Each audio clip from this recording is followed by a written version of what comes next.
예수님의 순환 장면을 계속 다루고 있습니다. 4년째 요한복음이라 이제는 앞에 있었던 공관복음들하고도 잘 이렇게 맞추어서 전체적인 그림도 그려보고 있습니다. 예수님의 순환은 한 5가지 사건으로 구성이 되어 있습니다. 만찬을 드시고 겟세마네 동산 가셔서 기도하시다 붙잡히시고, 그 다음 붙잡히셨으니까 신문을 당해야 되죠. 신문은 2군데서 당합니다. 하나는 유대인들에게, 하나는 실제적 권력이 있었던 로마인들에게, 그리고 이제 처형 당하시는 장면, 이렇게 5가지로 크게 구성이 되어 있습니다. 그 부분들을 여러분이 이렇게 그림으로 그려두시면 머릿속에 잘 남아 있습니다. 만찬 드시는 동안 사실 그 최후의 만찬이죠. 제자들의 발을 씻겨주시고, 또 제자 중에 한 사람이 배반할 것도 예고하시고, 성만찬 드시듯이 마지막 만찬을 너에게 주는 내 몸이라 내 피라, 그렇고 나누어 주셨습니다. 이제 거기는 정돈이 됐고요. 지난 월요일 날 겟세마네 동산에서 우리는 땀이 떨어지는데 이게 핏방울처럼 됐다, 그 장면 기억하시는데, 거기 또 추가해서 기억할 거 있었죠. 뭐였습니까? 칼을 칼집에 꽂으라. 그 부분도 기억을 했습니다. 어저께 유대인들에게 재판을 받죠. 대제사장에게 재판을 받습니다. 대제사장에게 재판받을 때는 한쪽에서는 예수 죽이려고 온갖 모함이 일어나는 겁니다. 거짓 증인 막 일어나서 예수님이 코너에 몰리는데, 한쪽에서는 베드로가 예수님 지키겠다고 나섰던 그 베드로가 불 쬐다가 예수님 3번 부인하는 거죠. 그 장면이었습니다. 거기서도 우리가 기억해 두면 좋을 게 있죠. 이 3번, 특별히 3번째 부인할 때 예수님을 알아본 사람이 누구였냐면, 동산에서 귀 잘렸던 말고의 친척, 그리고 예수님을 3번째 베드로가 부인하자마자 닭이 우는.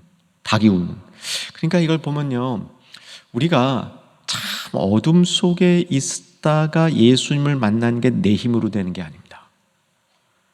어둠 속에 내가 막 있었을 때 그 예수님을 깨닫게 되는 거, 예수님을 기억하게 되는 거, 이건 내 힘으로 되지 않아요. 이 은혜예요. 딱 말고의 친척이랑 마주쳐야 돼요. 안 그러면 끝까지 부인했을 거예요. 그런데 말고의 친척이 딱 눈앞에 있으니까 베드로가 아이고 한 거죠. 이때 닭이 울으니까 베드로의 마음이 정말 내가 잘못했구나 깨닫는 거죠. 사랑하는 여러분, 우리가 주님 앞에 깨닫고 나오는 것 주님의 은혜인 줄로 믿으시기 바랍니다. 근데 자리가 있어요. 좋은 자리에 있으면 하나님이 주시는 깨달음을 우리가 더 빨리 이해하고 받아들일 수 있는 그런 자리에 나갈 수 있는 거죠. 오늘 아침 그런 자리가 되기를 또한 주 안에서 소망합니다. 오늘 본문을 보게 되면 빌라도의 법정으로 예수님이 이동이 됩니다. 이관된다 그러나요? 아침 일찍 새벽에 보냅니다. 그러니까 이 유대인들은 잠도 안 자고 모였던 거예요. 새벽 한 2시부터 해 뜰 때까지 예수님 재판한 것 같아요. 이 보통 유대인들이 이 결심이 아니었죠. 이유가 있다. 오늘 본문에 기록이 되어 있습니다. 이유가 뭐냐면, 그날 해가 뜨고 그 해가 지면 유월절이 시작이 됩니다. 유대인의 절기는 해지면 시작된다는 거 아시죠? 그래서 그때 해지면 밥 먹는 게 유월절 만찬인데, 이전까지 모든 사형을 집행해 버리겠다고 이 난리를 치르고 있는 겁니다. 새벽에 유대인들이 몰려오니까 빌라도가 또 귀찮아졌습니다. 유대인들은 때만 되면 몰려와가지고 자기네 어떤 종교적인 걸 가지고 자꾸 빌라도로 처리하라 그러니까, 빌라도가 귀찮아서 처음엔 그냥 돌려보내려고 그랬던 것 같아요. 네 마음대로 해라 그랬는데, 이들이 외친 게 우리는 사형권이 없는데 사형시키고 싶습니다. 그래가지고 신문이 시작이 되는 겁니다. 말씀드립니다. 요한복음은 다른 복음서에 비하면 빌라도 앞에서 신문 받았던 내용이 깁니다. 중요하다는 거예요. 빌라도의 신문을 중요시 다루고 있습니다. 빌라도의 신문은 2개로 구성이 되어 있습니다. 뭐와 뭐로 구성이 되어 있냐면, 진짜 빌라도가 예수님에 대해서 질문하면서 사실관계를 확인했던 부분이 있고요. 또 다른 부분은 빌라도가 선고를 내리는 겁니다. 근데 이 모든 일들의 핵심은 예수님이 유대인의 왕이냐 아니냐 하는 겁니다. 자, 오늘 본문으로 돌아가 보십시다. 33절 찾아갑시다. 33절. 자, 33절 읽겠습니다. 이에 빌라도가 다시 관정에 들어가 예수를 불러 이르되 내가 유대인의 왕이냐. 34절. 예수께서 대답하시되 이는 내가 스스로 하는 말이냐 다른 사람들이 나에 대하여 내게 하는 말이냐. 35절은 무슨 뜻이냐면 내가 유대인이냐? 그렇지도 않은데 이 말은 다른 사람들이 나에게 대해서 너를 고소한 얘기를 내가 묻는 거다 하는 답이었죠. 그 다음에 36절, 37절 예수님께서 좀 길게 답을 해주시는데 이 부분이 오늘 살펴볼 중요한 부분입니다. 그런데 이 부분을 보기 전에 여러분 한번 그 빌라도 법정, 가야바 법정 어디 정도 예루살렘에 위치하고 있었는지 지도로 확인해 보면 좋을 것 같습니다. 예루살렘을 조금 옆으로 돌려놓은 지도고요. 전에 보신 지도입니다. 성전 보이시죠? 제일 큰 건물이 성전입니다. 그 성전 위쪽으로 여러분 볼 때 오른쪽으로 빌라도 법정 보이죠? 근데 이건 성전의 일부입니다. 성전 북서쪽 코너에 있어요. 아주 멋있게 짓고 안전한 요새처럼 지어진 곳이 빌라도가 사는 곳이고요. 그 옆에 이제 골고타도 보이고, 그다음 옆으로 가면 가야바 안나스의 법정, 제법 거리에 떨어져 있죠. 빨간 점입니다. 찾으셨습니까? 다음 그림 봐주시면 이동 경로를 잡아봤습니다. 한 2가지 길로 이동이 가능합니다. 더 좋은 길을 따라서 예수님께서 가야바의 법정에서 빌라도의 법정으로 이송되었을 것이다. 이렇게 정리해 두면 될 것 같습니다. 오늘 요한복음을 읽은 부분이 이렇게 읽으면서 싹 머릿속에 들어오지 않아요. 좀 약간 고차원적인 이 어법들을 사용해 가지고 이 부분들을 잘 살펴봐야 무슨 대화가 있었는지 우리가 알아낼 수 있는데, 하나 분명한 것은 예수님은 죄인입니다. 빌라도는 보통 권세자가 아닙니다. 빌라도의 이 선고로 예수님은 죽을 수도 있고 살 수도 있습니다. 그런데 이 대화를 하는 거 보면요, 예수님이 빌라도에게 조금도 꿀리지 않습니다. 오히려 예수님이 빌라도를 교육하고 있습니다. 이 부분이 요한복음이 그려주고 있는 특별한 부분이죠. 대제사장 앞에서 예수님이 신문을 받을 때 그때도 예수님이 당당했습니다. 그랬더니 그 밑에 있는 대제사장 밑에 있는 사람이 그냥 대제사장한테 말버릇 나쁘다고 예수님 뺨도 때리고요, 침도 뱉고요, 모욕을 했어요. 위협을 한 거죠. 사실 모욕을 한 게 아니라 위협을. 근데 이 빌라도에게 한번 대화 내용을 면밀히 보세요. 네가 유대인의 왕이냐? 근데 예수님이 그거 네 생각이니 누구에게서 들은 거니 이러고 답하시는 거예요. 그랬다가는 정상적으로 상황이라면 빌라도가 가만뒀겠어요? 대답만 그러고 심하게 몰아붙였을 것 같아요. 근데 빌라도가 순순하게 예수님과 동급에 가까운 대화를 하는 거예요. 야, 내가 유대인이냐? 그걸 내가 어떻게 알아? 남이 말해줬으니까 알았지. 이렇게 말이 섞이기 시작하는 거야. 말이 섞이기. 그러면서 시간이 점점 지나면서 이제는 빌라도가 예수님한테 물어봐. 진리가 뭐니? 라고 물어봅니다. 물론 어떤 분들은 38절에 빌라도가 이르되 진리가 무엇이냐 하더라, 이 부분인데 어떤 이제 해석가들은 뭐라고 얘기하냐면 이 빌라도가 냉소적으로 진리를 우리가 어떻게 알아? 네가 말하는 진리는 그 진리가 아니야. 이렇게 냉소적인 답을 했다라고 그 해석도 하지만 어쨌든 빌라도가 계속 예수님과 말을 섞고 있다는 겁니다. 예수님과 같은 대화를 하고 있다는 거예요. 이 점에서 예수님의 권위가 크게 나타나고 있는 장면이 이 오늘 본문의 장면이라고 볼 수 있겠습니다. 예수님은 언제나 네가 유대인의 왕이냐라는 질문에 대해서 그렇다라고 답했습니다. 그런데 예수님이 말씀하시는 왕은 다른 왕입니다. 보통 세상의 왕이 아니라 이 세상에 속하지 않는 나라의 왕이라는 겁니다. 예수님과 빌라도의 대화를 살펴보면 핵심은 네가 왕이냐, 그렇다. 그런데 나는 이 세상에 속하지 않은 나라의 왕이며 이 세상에 속한 통치자들이 하지 않는 방식으로 통치하는 왕이다. 이렇게 선포하고 있는 겁니다. 그것이 36절, 37절의 말씀이죠. 특별히 이 대화는 빌라도에게는 너무 특이하게 들렸습니다. 빌라도는 평생 로마의 권력 엘리트였죠.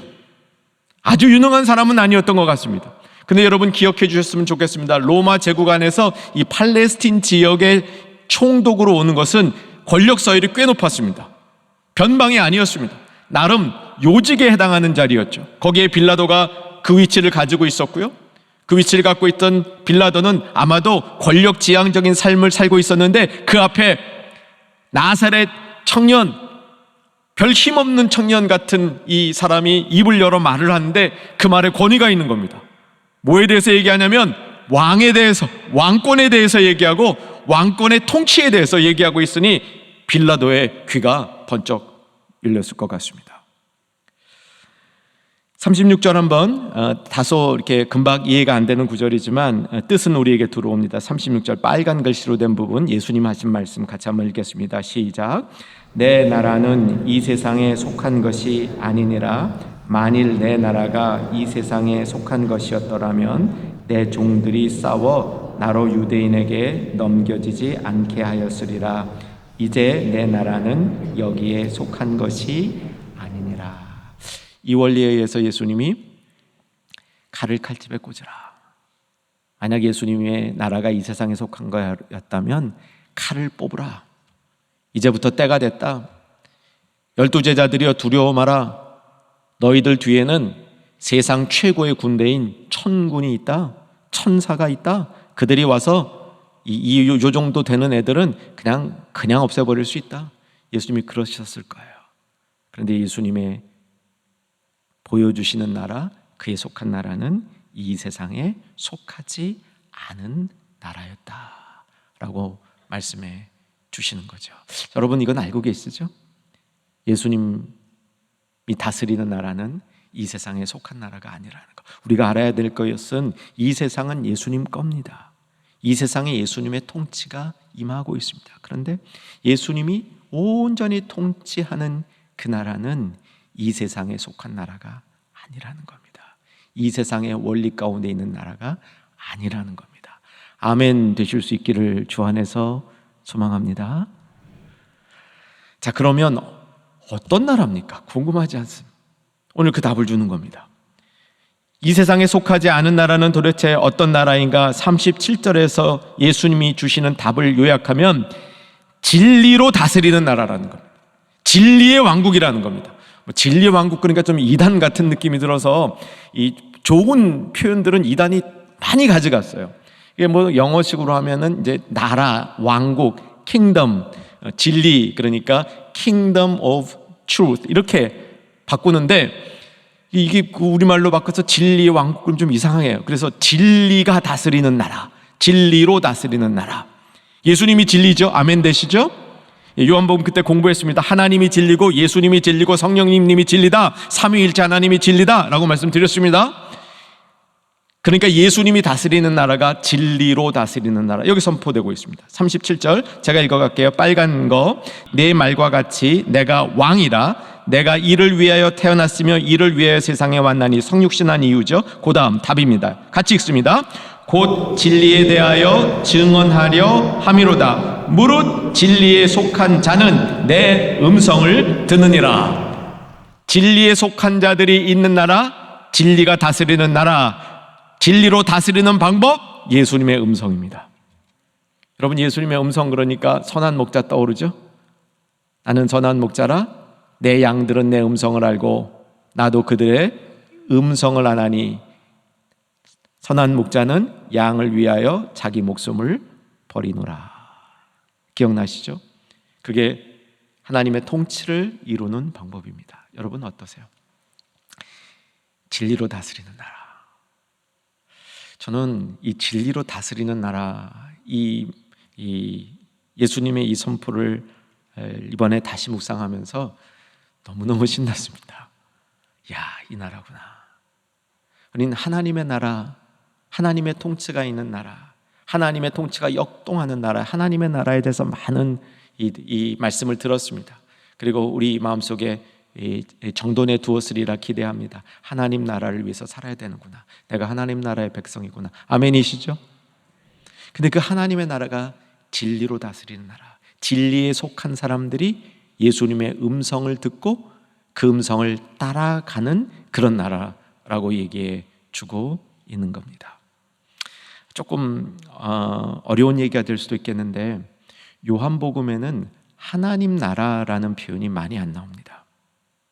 하나님 나라라는 표현이 어디에서 나오냐면 오늘 요 본문에 비슷하게 나오고요, 니고데모에게 중생에 대해서 얘기해 줄 때 하나님 나라라는 말이 나와요. 하나님 나라. 자, 여기 부분을 다 안 살펴보고 큰 그림만 여러분하고 정리합니다. 니고데모에게 예수님이 하나님 나라에 대해서 설명하면서 뭐라고 말씀하시냐면, 성령에 의해서 거듭나서 위에 속한 사람이라고 얘기합니다. 진리에 속한 사람이에요. 여러분, 진리에 속한 사람은 위에 속한 사람입니다. 거듭난 사람입니다. 성령에 의해서 새롭게 된 사람, 이 사람이 진리가 무엇인지를 알아본다는 겁니다. 그리고 그 진리를 따른다는 겁니다. 예수님은 로마와 같이 권력에 의해서, 무력에 의해서, 사회 조직에 의해서 다스리는 것이 아니라 진리로 다스린다는 겁니다. 그 진리로 음성을 들려주어서 그 음성에 감동된 사람들이 그 음성을 듣고 그것이 진리구나 라고 깨달아져서 자원해서 예수님을 따라가는 그런 나라가 진리의 나라, 진리로 다스리는 예수님의 모습이라는 사실입니다. 자, 이제 마지막으로, 그러면 진리의 나라에 속한 사람들에게는 어떤 특징, 어떤 모습이 나타나는가, 이 모습을 살펴보고 우리에게 이런 모습이 나타나기를 기도하는 시간 갖기를 원합니다. 요한복음 안에서만 진리에 속한 사람들, 진리의 사람들은 어떤 모습일까 한번 살펴봅니다. 요한복음에 보면 우리 잘 아는 구절이 있죠. 요한복음 8장으로 찾아가 주셨으면 좋겠는데 8장 32절로 가보십시다. 요한복음 8장 32절, 조금 앞이니까요 금방 이동하실 수 있을 겁니다. 요한복음 8장 32절, 진리에 대한 중요한 가르침이 나오고 있죠. 32절 준비되셨죠? 읽겠습니다. 진리를 알지니 진리가 너희를 자유롭게 하리라. 여러분, 진리로 다스림을 받는 사람에겐 자유가 있는 줄로 믿으시기 바랍니다. 그래서요, 내가 진리에 속한 사람이라면 나에게 자유가 있습니다. 이 자유는 어떤 자유이냐면 33절부터 36절까지 읽어가면 이 자유의 핵심은 36절 제가 읽어드릴게요. 그러므로 아들이 너희를 자유롭게 하면 너희가 참으로 자유로우리라. 그런데 이 자유는 35절을 보면 하나님의 집에 거하는 자유예요. 예수님과 함께 거하는 겁니다. 이게 최고의 자유라는 겁니다. 여러분, 우리가 예수님의 나라가 이 세상 위에 있지만 이 세상에 속하지 않은 나라라는 얘기는 그 안에 자유함이 있기 때문입니다. 하나님과 함께하는 자유. 여러분, 진리를 따르시기를 소망하시죠? 여러분, 진리를 따르기를 소망하시죠? 저는 그렇습니다. 진리, 그럼 가슴이 뛰어요. 사랑하는 여러분, 우리 안에 진리를 두신 주님께서 우리가 진리를 따르는 모습 가운데 우리의 가슴을 뛰게 할 것입니다. 거기에 자유가 있다고 합니다. 이 자유의 본질은 내 마음대로 하는 자유가 아니라 하나님 집에 거하는 자유, 이 자유를 말하는 것입니다. 두 번째는 17장 17절인데 자막으로 보겠습니다. 17장 17절 같이 읽겠습니다. 그들을 진리로 거룩하게 하옵소서. 아버지의 말씀은 진리이니이다. 얼마 전에 본 겁니다. 지난주 밑거름 기도회 17장 요한복음, 예수님이 기도하실 때, 우리들을 위해서 기도하실 때 진리로 저희를 거룩하게 하옵소서. 진리는 하나님의 말씀이니이다 라고 선포했습니다. 사랑하는 여러분, 진리로 다스림을 받는 사람들은, 진리의 나라에 속한 사람들은 거룩합니다. 그 거룩으로 세상에 구별되는 거죠. 세상 안에 살지만 세상에 속하지 않는 사람이 되는 겁니다. 여러분, 진리로 거룩한 모습이 나타나는 저와 여러분의 삶이 되기를 주 안에서 소망하며 축원합니다. 세 번째, 요한복음 3장 21절, 이것도 니고데모하고의 대화 나눴던 그 끝자락에 나오는 얘기인데 자막으로 보겠습니다. 요한복음 3장 21절, 굉장히 중요한 구절입니다. 잘 읽으셔야 뜻이 들어옵니다. 집중해서 읽겠습니다. 진리를 따르는 자는 빛으로 오나니 이는 그 행위가 하나님 안에서 행한 것임을 나타내려 함이라 하시니라. 여러분, 진리에 속한 사람은요, 그가 행하고 있는 것이 하나님의 뜻을 따르는 것이다. 이것이 나타나진다는 겁니다. 이 상태를 사모하시는 저와 여러분 되기를 주의 이름으로 축원합니다. 내가 하는 일이 하나님이 기뻐하는 일 되어야 되지 않겠습니까? 근데 내가 하는 일이 하나님이 기뻐하는지 안 하는지 잘 몰라. 어떻게 이 문제를 해결한다고요? 진리를 따르는 자.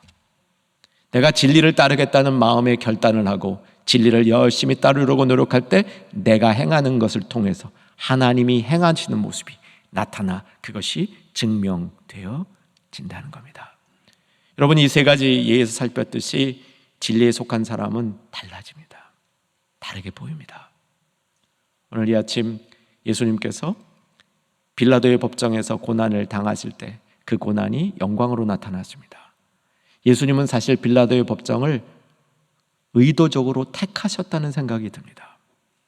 빌라도의 법정에서 예수님이 빌라도를 무시하고 그저 바로 처형당할 수도 있었을 것 같습니다.